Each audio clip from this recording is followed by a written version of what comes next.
Ah, the fall season. What a time of the year. Halloween, falling leaves, and Mariah Carey's unwanted starting of Christmas over a month early. More importantly, however, is the lots of new anime we'll be receiving. After summer 2021's slower lineup, we were recovering from the bombastic start to the year we had. But is fall another slow season, or are there shows you should be watching? What say we find out?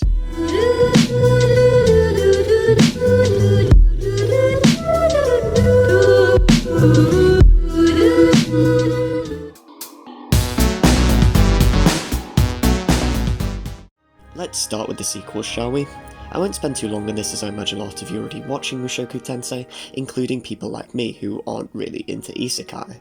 To give a quick rundown of the show, our MC is a hikikomori and a total loser like 99% of isekai main characters. He gets reincarnated with all this knowledge, but as a baby. Certainly not something new for the genre, but bear with me. Rudius proceeds to speedrun magic and begins his adventure, committing what are most definitely crimes against humanity in an innocent child's body, as a 30-something man commentates occasionally.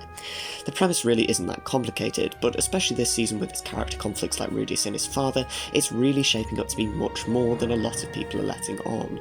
This is definitely the anime that I've had the closest eye on since its first core at the start of the year, with its beautiful visuals and its great music, so if you aren't already on the bandwagon, trust me, look at this.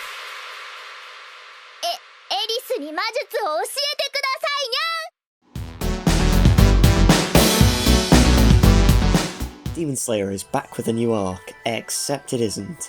Demon Slayer has returned to our screens, but this time with a recap arc of the Mugen Train film with a few extra scenes and a new banger OP by Lisa thrown in.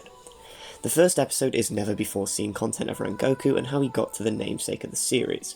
It's overall a really decent episode, with the standard of Ufotable animation certainly not slipping. Even though I'm more of a fan of their work on Fate, Demon Slayer continues to live up to just great what I like to call turn your brain off shonen.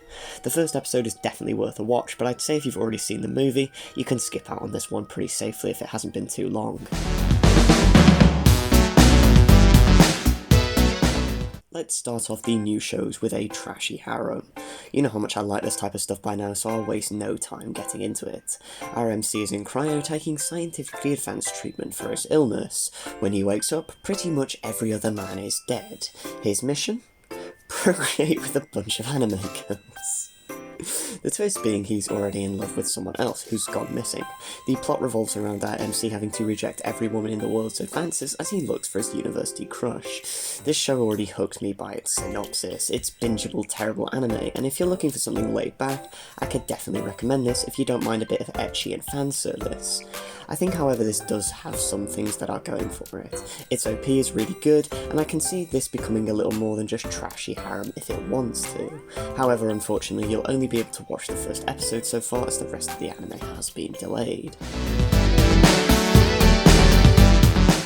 Speaking of shows that don't quite know what they are, Mieruko-chan is this season's bizarre blend of horror and comedy.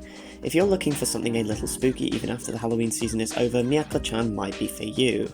It follows Mieruko as she attempts to live her life normally whilst being tormented by ghosts. It leads to a lot of funny setup with a few really good moments in between. Something that has confused a lot of people is the fan service in this one. It's very abrupt and sudden in some cases. Manga readers assure me that this isn't a constant thing, however, and I was told that apparently the OP that screams Yamete Yamete wasn't sexual either. If you don't mind the ecchi and are looking for a unique blend of disturbing horror and humour, I do recommend picking this one up. Blue Period is strange. Now that certainly isn't an insult, quite the opposite in fact. It's the tale of a boy not committed to school who, through its first episode, finds a way to express himself with art. The plot is simple but effective. The story is micro and centres around characters with the overall goal of getting into an art school looming in the background. Blue Period has really caught me personally off guard with how much I'm enjoying it despite my complete lack of interest and talent at art.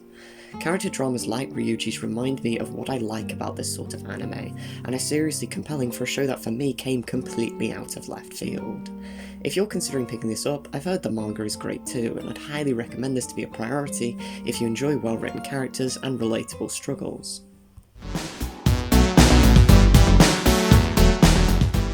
Takt Top Destiny is a show with a lot of hype behind it. Coming from two powerhouse studios, there had been a lot of expectations for it to meet. Through its first episode, for some people, some of these were met. The animation here is of course brilliant, and Destiny is best girl. Musical anime certainly aren't unique, and whilst I don't think Takt Top will end up surpassing all of them, it's certainly doing a good job to stand out in a season devoid of a big shonen hitter. This is worth your time, but I wouldn't say it should be at the top of your watch list even if it references Beethoven.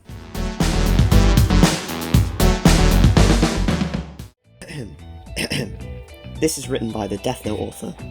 This is written by the Death Note author. This is written by... Okay, you get the point. Anytime I hear someone mention Platinum End, they bring it up, so I'm doing this initially and getting it out of the way. Platinum End is a death game, definitely not a unique genre, in fact next week's video is on one. Our story starts with an attempted suicide by the MC before he gets saved by Nase, an angel telling him he can't die yet because he hasn't achieved his dreams and lived the fullest of his teenage life. He hasn't solved his parents' murder, hasn't found a girlfriend, hasn't subscribed to a casual Weeb despite only 24% of people watching this video being subscribed, and he's entered into a death game to compete to become what is essentially God. Initially, I thought this anime would be overtly edgy, but there is genuinely good anime to be found here. A lot of its sequences are very well shot, the music is great, and the character interactions are very reminiscent of a show like Death Note. Deja vu, anyone? Komi-san was an anime I was originally going to dedicate a whole video to until certain circumstances. Stop that. Komi-san is the feel-good rom-com of the season, a digestible and wholesome experience that would appeal to a lot of rom-com fans. The art done here by OLM is fantastic, and considering the success of Odd Taxi earlier this year, it seems like they're on a bit of a roll. I first read Komi-san a couple of months back and really enjoyed my time with it. This is definitely an anime to pick up if you're interested in fluff, slice of life, and a story about being introverted. So, there we have it. That's all the anime I've been watching this season. It's definitely not all of them by any means. 86 got a new season, but I'm already a season behind. From what I hear though, it does live up to a high standard. Osama Ranking is a show generating the same niche but great reviews seen by Odd Taxi and Link Click earlier this year, so consider picking it up if you want something a little more obscure. There's an assassin isekai by the author of Redo of Healer, which I need to get around to just from that simple fact alone. But there we have it. Fall is certainly a packed season, so I'd forgive you for skipping a few of these, but for anyone who can keep up with a lot of these great shows, I definitely recommend doing so. And that's why you should consider watching Fall 2021.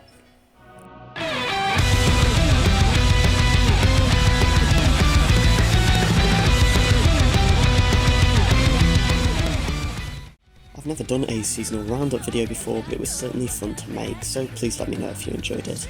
I'm back in full swing for season 2, so make sure to follow my Twitter for updates. Have a great day and keep it casual.